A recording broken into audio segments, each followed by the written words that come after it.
Killer Innovations Podcast for Tuesday, February 28th, 2006. Show number 47, coming to you from Sunnyvale, California.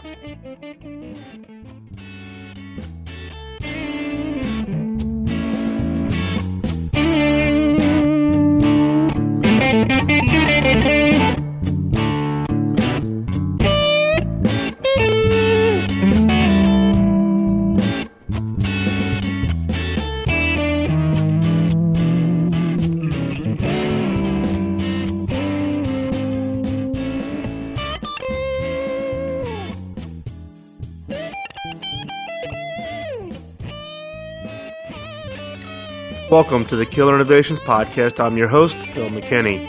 Before we get started, please keep in mind that the information and opinions expressed in this podcast are mine and mine alone and do not necessarily reflect those of my past, current, or future employers. Well, I had a great weekend. It was actually my 25th wedding anniversary. So my wife actually came out to California and spent the weekend. Needless to say, we over the last couple of years have not been able to spend a lot of time in the same city given my travel schedules, but again, we had a great weekend, and that's kind of why the podcast is a little late this week. Please continue the feedback coming. I'm still looking for audio feedback for show number 50. This is show 47, so only 3 more to go. You can send me the audio feedback as an MP3 file attached to an email sent to podcast@killerinnovations.com, or you can call the feedback line at 703-636-4460 and just record your feedback. Any kind of comments, thoughts, opinions on the podcast, suggestions, thoughts on innovation. So show number 50 is, assuming that I have enough audio feedback, I'm going to hand that over to the listeners and let show number 50 be your opportunity to share your thoughts and opinions. Go ahead and send me email on any thoughts, comments, feedback. You can also always Skype me. My Skype handle is Phil_McKinney. Also, don't forget to vote out at Podcast Alley or post your comments at iTunes and at Yahoo and any of the other sites that you frequently visit. Voting and posting your comments are the easiest way for you to say thanks to the producers of your favorite podcast. For those of you who may not have been visiting the killerinnovations.com site, there are 2 new pages with links on the main page out there that you should go out and take a look at. One is called the Killer Innovations Toolkit. This is a new page that I've put up that documents all the books, magazines, videos, audio that I reference in both past shows and in upcoming new shows. And this is basically to answer the common question I get about what magazines do I read, what books have I read, any other tools and tricks that I've been able to acquire over the years that I use in my work in the areas of creativity and innovation. So go out and check the toolkit. I'm pretty much updating that at least with a new item every day, so that I don't overwhelm you with the entire list all in one shot. So visit that. The other is the events page. This lists out all of the dates and shows and events that I will be participating in up through, I think I've got it through December of this year. It's not completely up to date, but that way if you see a show or an event where you'll also be at, drop me an email, let me know, and we'll see about having a chance to get together. Also, on the events page, you'll see a link on the right-hand side if there's a special request for possible participation in the speaking engagements. If you would like for me to speak, there's a link on the right-hand side. You can drop an email, and we'll try to see what we can do about getting that scheduled, given the day job challenges. In fact, I just received a request for a speaking engagement at a community college overseas, and we're looking to see if we can't do that by video conference. But always willing to help and motivate. I do enjoy speaking, particularly to college students and on college campuses. Just kind of love that energy and enthusiasm. Kind of reminds me, I wish I was 20 years younger than I am now. Let's see, what else? Also, go ahead, if you haven't been out to visit the KI community site, please go out there and visit. A lot of good conversations going, looking for more participation from the listeners. It's an area where you can post your own ideas, thoughts on new kinds of innovations, questions about processes, links to interesting articles that you may have found that you want to share with the rest of the community members. And also, I just want to thank all the listeners for continuing to send me feedback and send me the encouragement. Basically, I've come to the realization that if you weren't listening, I wouldn't have anything to do. I'd have to go find something else to do rather than do the podcast. And I really do enjoy putting together the podcast and sharing them with you. So again, thanks. Let's move on to the content for this week's show. Segment number 1, Improving Innovation.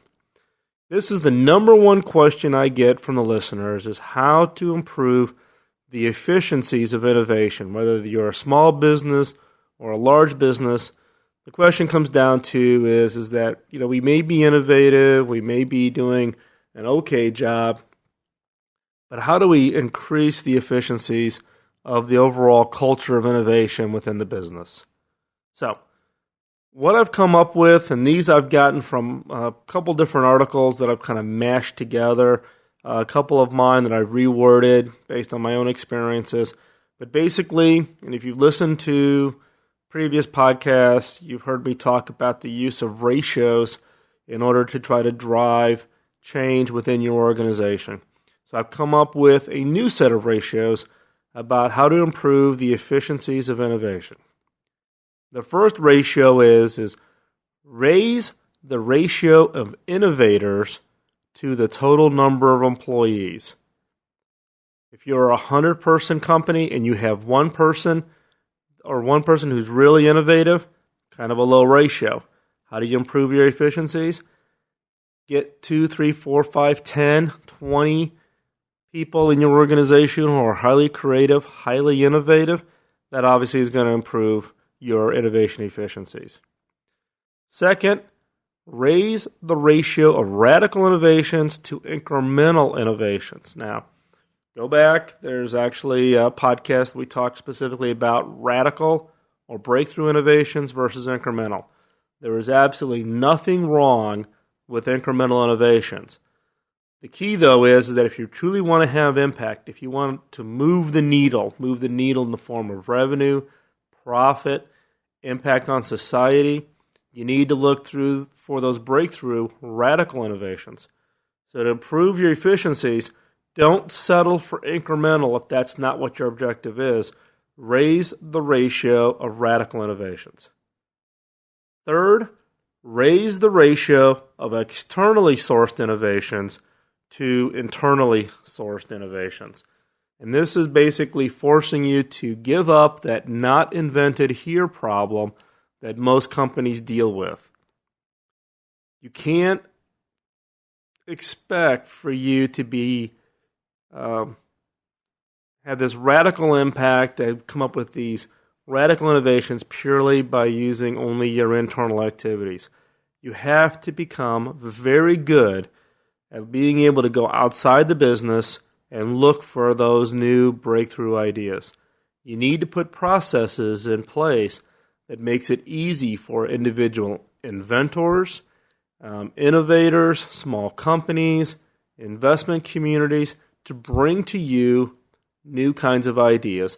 And you need to have a culture that's open to being able to look at those, evaluate those, prioritize them, and be very efficient about putting them through the process. Next, raise the ratio of learning over investment in innovation. What happens many times is companies will just simply throw money at it. They think by going out there and running a lot of very expensive experiments that is going to increase the efficiencies. The key here is to focus on the learning, the studying, the analysis, the investment to learn versus the investment to experiment. Companies that are very efficient in knowledge sharing, doing postmortems, sharing that information, sharing the information about failures as truly why they failed, sharing information about successes and why they succeeded. Those learnings and the investment in those learnings can radically increase the efficiencies of your innovation, much so than just throwing money at innovation and just running a whole bunch of experiments. And then last but not least, raise the ratio of commitment over the number of innovation projects. Many management teams look at innovation pipelines, and they're so focused is how many projects do they have in the pipeline. What I've seen over time with organizations that have tried to radically increase the efficiencies of their innovation is those that place fewer bets that they're confident on, fewer bets that they're committed to, fewer bets that they focus in on, the likelihood of them being able to find that breakthrough innovation increases significantly versus the shotgun approach of just scanning wide areas and grabbing projects at random to try to drive those to have impact on the business. So again, just to run through this list again, 1, raise the ratio of innovators to the total number of employees. 2, raise the ratio of radical innovations over incremental innovations. 3, raise the ratio of externally sourced innovations to those that are internally sourced. 4, raise the ratio of learning over investment in innovations. And 5, raise the ratio of commitment over the number of innovation projects. So applying these ratios, hopefully you can see your own impact in the improvement of your efficiencies of innovation. Moving on to segment 2, this week we're going to talk about the power of analogies. Now, one of the other questions that I get a lot in emails and people pinging me on Skype is really about the whole idea of those magical triggers that you find that gives you the unique insight to come up with that really great breakthrough. Now, in previous podcasts, I've also talked about the fact that I find that going out and doing the typical focus groups and interviewing customers have not really turned up any really key breakthrough innovations that have been useful to me. But one approach that I have used, kind of a little trick that I've used is to use analogies, and they have been very successful for me. So I'm going to describe through you here a little bit of how this works. I don't really have it as well thought out as I do some of the other processes and tricks that I use, but you might be able to garner some information that could be useful. So what is the whole idea behind the analogy? Well, the analogy is to try to drive you to think, change your perspective, to kind of come up with that different linkages that you normally wouldn't think about when you're coming up with a new idea. So let's take TiVo as an example. In fact, this last weekend I was busy working with a variety of new technologies in the PVR, personal video recorder.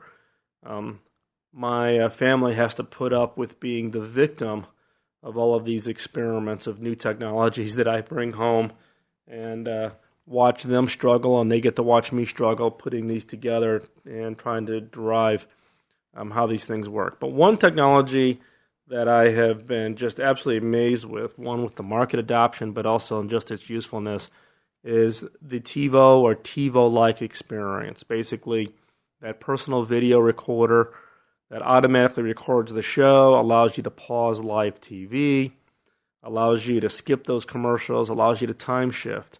If you're 15 minutes late getting home to watch your favorite show, you can go ahead and start it while you are, even though you're 15 minutes late, and it's if you can start your programs anytime you want. So how did TiVo really come up with this breakthrough idea? Well, I don't know if they used analogy, But one way, if you were sitting back 5 years ago before TiVo existed, and you looked at how people watch television, and you were looking through that breakthrough idea, one of the approaches is to use an analogy. So in this case is you would say, how is watching TV like something else? So the example here is how is watching TV like or not like reading a magazine? What are the characteristics of reading a magazine? Well, you can read it whenever you want. You don't have to start at a specific time and stop at a specific time. You don't have to go start to finish. You can start reading an article and you can put it down. You can come back and finish it. You also don't have to look at every ad. You can skip the ads.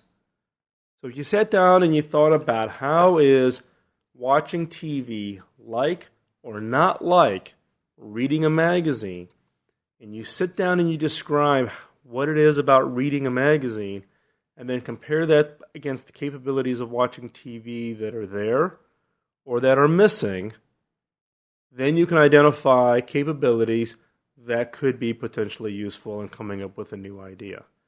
So in the case of a magazine, and TiVo, you can start and stop. You don't have to start reading a magazine. You don't have to start watching TV. You can pause it live. You can skip the commercials. You can save it for another time and pick it up for later reading, etc. So the point that I'm trying to give you here, albeit I do apologize because I know I'm kind of rambling here with regards to trying to give you a handle on how to use the analogies, but what I have found is that rigorous use of analogies can really help you unlock those hidden breakthroughs. That one or two or three things that gives you insight that you're not going to get from going off and doing the typical focus group or the typical user interview. So, another example of an analogy comparison that's actually resulted in a very interesting product is comparing dishwasher to a microwave. Now, the problem with dishwashers today is that dishwashers are typically fairly large, designed for families. But when you think about the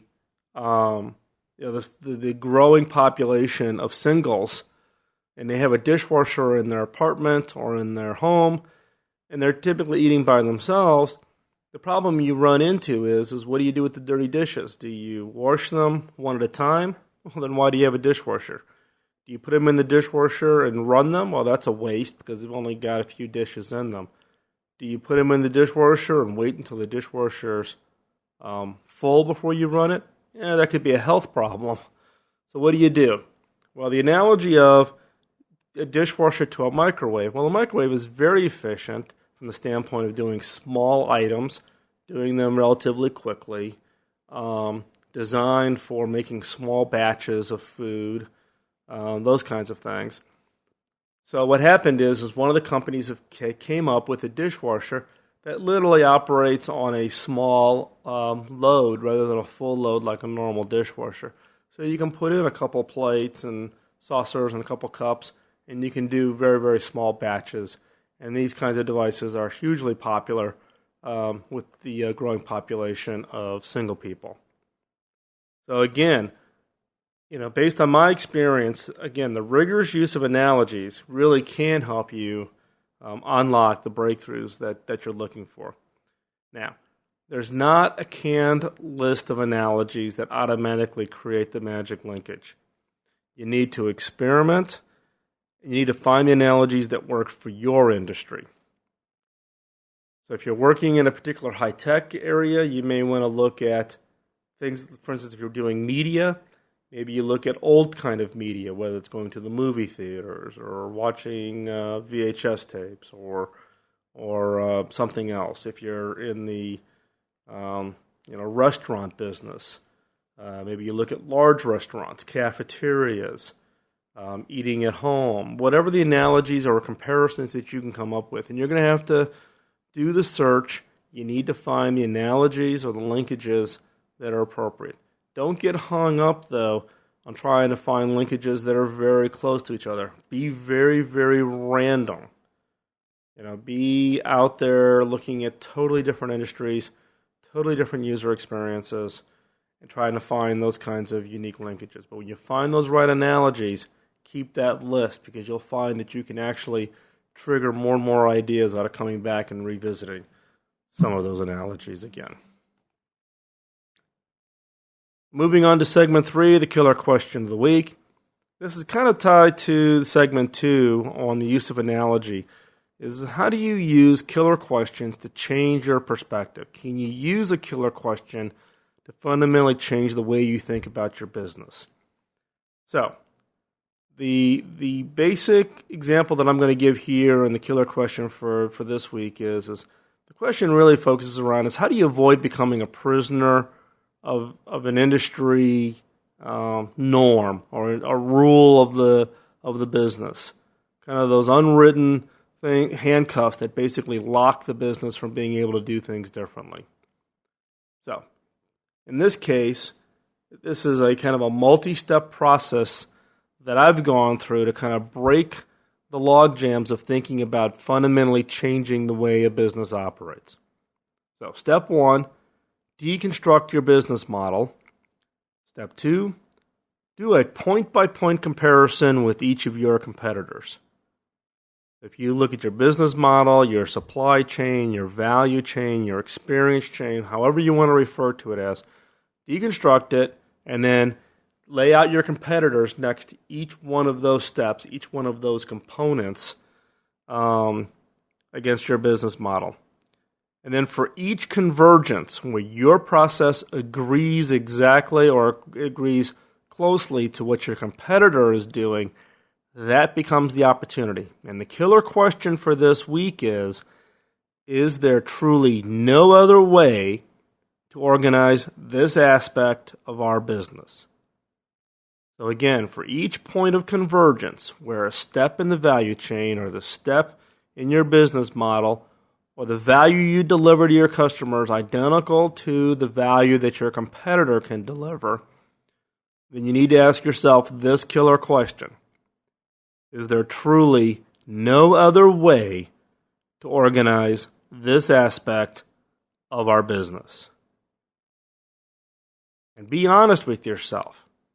There's always another way to deliver value to your customer. You just need to spend the time, make the commitment, and think hard about how do you reorganize that business to deliver value.